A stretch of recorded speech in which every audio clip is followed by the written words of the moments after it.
I spent my savings on their family bakery, then overheard Mom's call. Once it turns a profit, we'll say it was all your dad's idea. I burnt the next batch on purpose and I don't know what I expected when I moved back in with my parents at 40. Probably not a second act, and definitely not betrayal. 2 years ago, my marriage ended not dramatically, just quietly, like a candle sputtering out. My ex-husband, Ronald, was the kind of man who could go a whole weekend without realizing I was angry. We had grown apart, stopped laughing, stopped connecting. The divorce wasn't ugly, just final. I left with my half of the savings and a sense of stubborn optimism. With no kids, no mortgage, and a decent severance from my nonprofit job, I moved home to Pittsburgh to regroup. My parents, Lorraine and Wallace, were in their late 60s. Dad had retired from a long and uneventful career as a technical draftsman. Mom, always the planner, had spent the last decade fixating on Lorraine's hearth, a cozy, vintage-style bakery she envisioned opening one day when the timing was right. Turns out, the timing was right when I came home with a check. It started as a casual conversation over dinner. You know, Mom said, swirling red wine in a glass too big for the dining room table, if someone were to invest, we could finally open the bakery. Yeah, Dad chimed in. Chestnut Street has that old storefront. The one that used to be the tailor shop. It's a great spot. I remember laughing. You two really want to open a bakery now? Mom smiled the way she always did when she was about to make something your idea. It could be something for all of us. A fresh start. You've always loved baking. It didn't take much. A few spreadsheets, a tour of the space, and a sense that maybe I wasn't totally useless anymore. I poured in most of my severance package. They promised to match it eventually, but things moved quickly. Licenses, inspections, kitchen equipment, custom signage. Mom handled branding, Dad dealt with the contractors, or so I thought, and I did the rest. I was there at 4 a.m. baking baguettes and folding croissants. I sourced ingredients, handled payroll, and designed the menu board. It became my life. And it worked. Within a few months, we weren't just afloat, we were thriving. Yelp reviews poured in. People lined up for my lemon rosemary scones and maple pecan danishes. I added vegan options and partnered with a local coffee roaster. We were breaking even ahead of projections. That should have felt good. But it didn't. What they didn't give me an acknowledgement, they made up for in performative praise for each other. When a local magazine did a spotlight on small businesses in revitalized neighborhoods, the article credited the bakery to longtime couple Lorraine and Wallace Jenkins, who turned their retirement dream into a thriving cornerstone of the community. Not a single mention of me. When I confronted Mom, gently, she just smiled. Oh sweetie, you know it's your work that makes this place run. You don't need the publicity. That should have been the first red flag. But I told myself it didn't matter. That the work itself was the reward. That I was building something bigger than myself. Then came that night. It was a Wednesday. We had closed early after a power outage that afternoon, and I'd forgotten my keys. I came back around 8:45 p.m., thinking no one would be there. But as I opened the side entrance by the office, I heard my mother's voice carrying through the thin walls. I don't remember the exact words, just the feeling. Of course she put in the money, she was saying. But once we're in the black, we'll just say it was Wallace's idea from the beginning. He deserves that credit, you know? He needs something that's his. A pause. Whoever she was speaking to responded in a muffled voice. She'll get over it. Nadine always does. The rest of her words dissolved under the weight of my own heartbeat. It felt like the air was being slowly drained from the room. I didn't walk in. I backed out quietly and sat in my car in the parking lot, staring at the darkened windows of the business I had built with every ounce of myself. I slept in the car that night. I didn't know what I was feeling. Rage? Betrayal? Stupidity? I'd thought I was building something with my family. But it had just been a stage for a performance I wasn't invited to be part of. The next morning, I went in before anyone else. I turned on the ovens and prepared the batch of bread that always sold out our morning staples: rosemary focaccia, cranberry walnut loaves, sourdough bowls. And I cranked the oven higher than usual. I let them bake too long. On purpose. They came out blackened, sunken, and bitter-smelling. When Mom arrived and saw the trays, she was horrified. What happened? I looked her square in the eye. Guess it was Dad's idea. She blinked. For a second, I saw the facade crack. Then, like always, she reset her expression into something polished and inoffensive. I didn't apologize. I didn't explain. I just let the silence settle. After that day, I stopped overextending. I did only what I was legally obligated to do, which was quite a bit, considering the operating agreement I had made them sign during setup, a document Lorraine probably thought was symbolic at best. I stopped baking the signature pastries. I started documenting everything. I even hired an accountant to sort out the books and make sure my ownership stake was clear. And then, a few weeks later, the name on the storefront changed. From Lorraine's Hearth to Nadine's Oven. Changing the sign wasn't a decision I made lightly.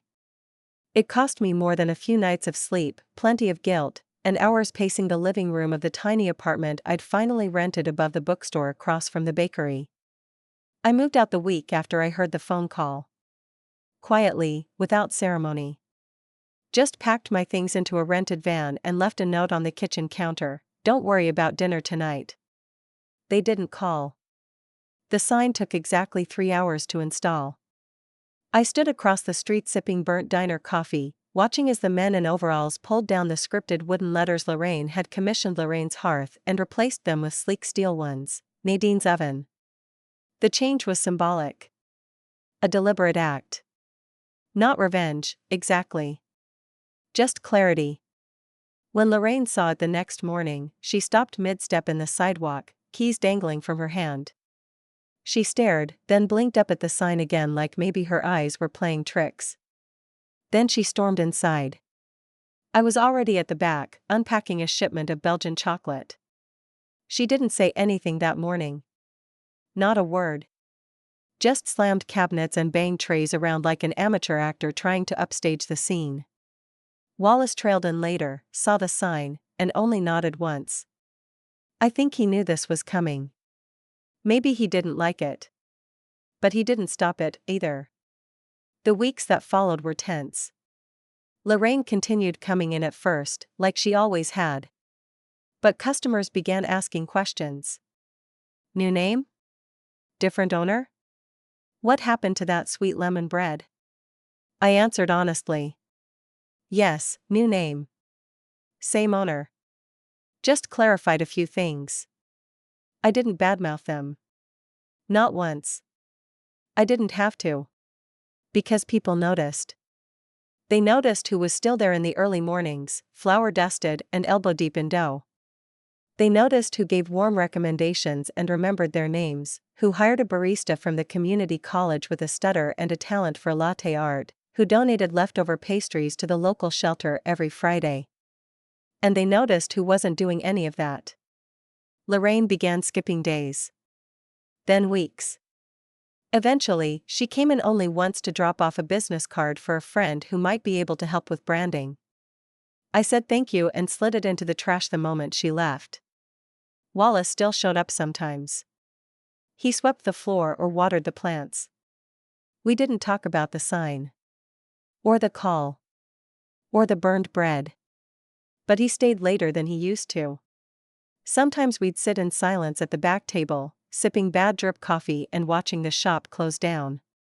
On those nights, I saw in him a quiet apology, not through words, but in the way he carried the broom with care, or in how he left a chocolate chip scone by my chair without saying a word. I didn't forgive them. But I didn't hate them either. That's the thing about family. The betrayal doesn't always come with malice. Sometimes, it's just the slow rot of people choosing their comfort over your truth. Meanwhile, the bakery kept growing. Not in some meteoric way, just steadily. We started offering baking classes on Sundays. A retired chef named Horace taught laminated dough to retirees who used to be accountants and nurses. We hosted poetry nights. Partnered with a local elementary school for a mini bakers program. The space became what I had always envisioned: warm, weird, alive. Ramona, a brilliant pastry chef I hired from Boston, brought in wild flavor ideas like lavender coconut eclairs and miso brownies. Some of them flopped. Most didn't. And every time someone complimented a new idea, she credited me. "Nadine lets us take risks," she'd say. "She's the reason we're not boring."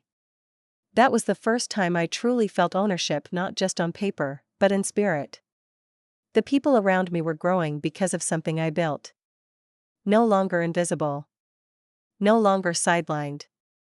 Of course, the distance with my parents widened. Birthdays passed with brief texts. Holidays became more awkward. At Thanksgiving, I showed up with 3 pies and sat through dinner while Lorraine told the table how she'd built a thriving bakery from scratch with a little help from Wallace and Nadine. I didn't argue. Just smiled. Ate my turkey. Left early. It hurt. But it also clarified something: I wasn't their daughter in the way they saw it anymore. I had stepped out of their orbit, and they didn't quite know what to do with that. Still, there were moments I second-guessed myself. Nights I wondered if it had been too harsh. Whether I could have found a gentler path. But then I'd remember that phone call. She'll get over it. She always does. Not this time. I didn't burn the bread because I wanted to hurt them. I did it because it was the only way to wake myself up. I didn't plan to run into my mother at the farmer's market, but that's how life works when you've burned a bridge in a small city and both of you still live on opposite ends of it. She was standing near the honey vendor, fingering a jar of wildflower like it personally owed her money. I had come to buy duck eggs from a woman I'd known for months, Jeanette, a former teacher who now raised heirloom poultry with the same precision she once brought to lesson plans. I was in the middle of telling her about our plans to feature a custard tart when I heard my name, sharp and precise: Nadine. Not a question. Not an invitation. Just a name like a judgment. I turned. Lorraine stood there in a navy cardigan and tortoiseshell sunglasses, holding her purse like she expected it to shield her from what came next. I nodded politely. "Hi, Mom." There was a pause where she could have asked how I was doing, or mentioned the bakery, or even said nothing and walked away. Instead, she said, "You know, it wouldn't have hurt you to be a little more patient." Patient. That word hung between us like an accusation. I didn't answer. I simply said goodbye to Jeanette, thanked her, and turned to leave. I heard Lorraine's voice follow me down the path. "You were always so sensitive." That time, I didn't stop walking. By winter, Lorraine had stopped pretending. She no longer visited the bakery. Didn't ask how it was doing. Didn't even reply to the city's press release when we were nominated for a local entrepreneurship grant. She pretended it didn't exist. Like she could erase it from her mental inventory of the world. Wallace, on the other hand, still came around. Sometimes he brought small, quiet offerings: an old stand mixer he'd refurbished from a garage sale, a box of old family photos he thought might belong somewhere. Once, he even brought in a pressed tablecloth from their house, one I vaguely remembered from Sunday dinners when I was 12. He never asked for credit. Never talked about the sign. Never offered excuses for Lorraine. But he stayed. Swept. Smiled. Left quietly. I think he wanted peace. But not at the cost of pretending anymore. One night in February, the city shut down for a storm. I stayed in the bakery overnight, curled up on the couch we kept in the back for breaks. The power flickered, but never fully went out. At 2 a.m., I woke up to the sound of the door chime. I sat up fast, heart pounding, only to see Wallace standing there with snow on his shoulders and a thermos in his hand. "Figured you'd be stuck here," he said. He poured out 2 cups. Instant coffee, slightly burnt, exactly how he liked it. We sat at the prep table in silence. After a while, he spoke. You were right to do what you did. I didn't say anything. He looked tired, but not beaten down, just quieter than I remembered him when I was a kid. Like life had slowly reduced him into something more passive than he wanted to be. Your mother has a way of rewriting history, he said after a while. She always has. I used to correct her. Years ago. Eventually, I stopped. He sipped his coffee. I think that's when I started disappearing. That sentence sat in the air between us. I didn't offer comfort. I didn't know how to. But I also didn't walk away. Eventually, he pulled a wrinkled envelope out of his coat pocket and slid it across the table. Inside were a few faded photographs from my childhood, me on a stool beside Lorraine at the stove, a shot of Wallace asleep in the recliner with a newborn me in his arms, another, older, of the three of us at some long-closed roadside diner. Just in case you ever forgot how much of this family was you, he said. That night didn't fix anything. It didn't need to. But it gave shape to something I hadn't known I wanted, quiet acknowledgement. Spring came slowly that year. The first crocuses poked through half-melted snow near the curb. I added rhubarb muffins and lavender sugar cookies to the display case. Business picked up with the thaw. People started asking if we'd ever consider franchising. I said no, not yet. The magic, I explained, was in being small enough to know every face and remember the last thing they ordered. In being able to say, "Hey, your usual?" and mean it. I didn't miss the spotlight. I just wanted to own my life. Still, a part of me couldn't help watching the door sometimes. Wondering if Lorraine would ever walk through it again. Not to fight. Not to explain. Just, to be honest. But spring turned to summer, and she didn't. What did happen, however, was a letter. An actual paper envelope. No return address, just my name in her handwriting. Inside, a single-page note. No apologies. No acknowledgement of what she said. Just a list, neat, itemized, of ideas she once had for the bakery that we never used. At the bottom, she wrote, "Use them or don't. They're yours now." No greeting. No closing. No sentiment. But I kept the letter. Not because it changed anything. Not because it meant reconciliation. But because, in its own warped way, it was her way of stepping aside. And that meant something. At least to me. I kept her letter in the drawer of my desk, beneath the invoice book and a handful of faded customer loyalty cards no one ever redeemed. I never showed it to anyone. I didn't talk about it. But I didn't throw it away either. Because no matter how strained things were, she was still my mother. And part of me, maybe the youngest part, still wanted to believe there might be a version of her that could see me for who I actually was. That version never came through the door. But others did. By midsummer, the bakery had taken on a life of its own. What once felt like my lifeboat now felt like a harbor somewhere people came not just to eat, but to feel safe, understood, seen. We started doing early morning quiet hours on Wednesdays for neurodiverse customers. Ramona created a program where we trained local high schoolers in basic pastry techniques and offered them their first job. A few of them even came back the next summer. I'd arrive at dawn and find a note from one of them on the fridge. "Thanks for letting me try the almond cake. My mom loved it." Those were the moments that told me I hadn't just built a bakery, I'd built something good.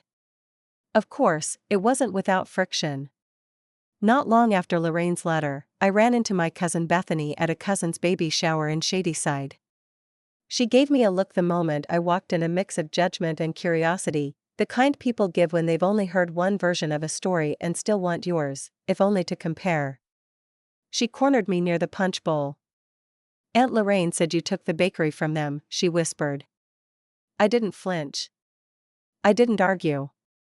"She can say whatever she needs to say," I replied. Bethany opened her mouth like she might push, but stopped. Maybe she saw something in my eyes, or maybe she just knew better. Either way, she stepped back and said, "Well, the bread's still great. I stop in sometimes. That chocolate buckwheat thing is addictive." It wasn't much, but it was enough. That became a pattern. Friends and family who used to stop me at weddings or parties to ask how I was helping out at the bakery began shifting their tone. They started asking how my business was going.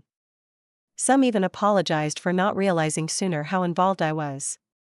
It didn't erase the hurt, but it softened the edges. The bakery kept expanding in ways I hadn't even imagined. We were offered a feature in a regional food magazine. Ramona won a pastry competition in Philadelphia and credited her boss's freedom to experiment. Even Wallace, quiet and consistent, started referring to it as Nadine's place when talking to customers. And yet, Lorraine stayed silent. She never reached out again after the letter. No visits. No phone calls.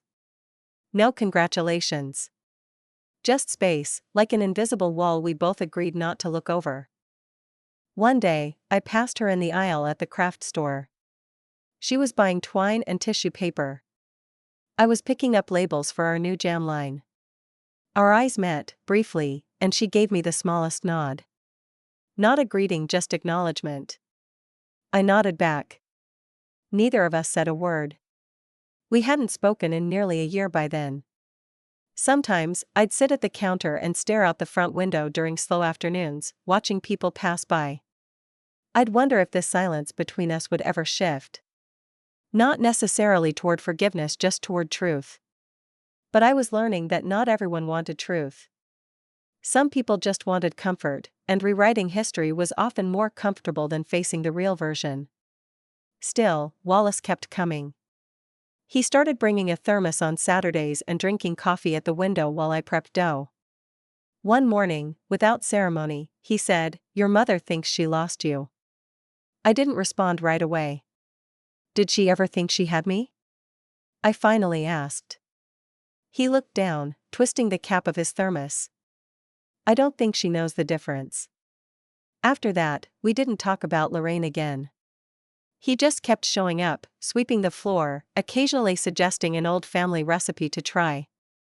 I let him have those small wins. He'd become the only real thread still connecting me to the people who raised me. That fall, I started teaching community baking classes in the evenings. Older couples, young professionals, single dads trying to learn how to make birthday cakes from scratch. It was warm and easy, and sometimes, if the group was small enough, I'd tell them stories about old family recipes and the house I grew up in. I never mentioned Lorraine by name. But in the way I spoke about cinnamon rolls or strawberry preserves, I suppose she was always there in the margins. The people who hurt us live there, don't they? Even after we cut them out. In the way we hesitate before trusting someone new. In the recipes we no longer make. In the part of our brain that says, "Don't get too close." Sometimes I wondered if she ever stood outside the bakery, just to see it.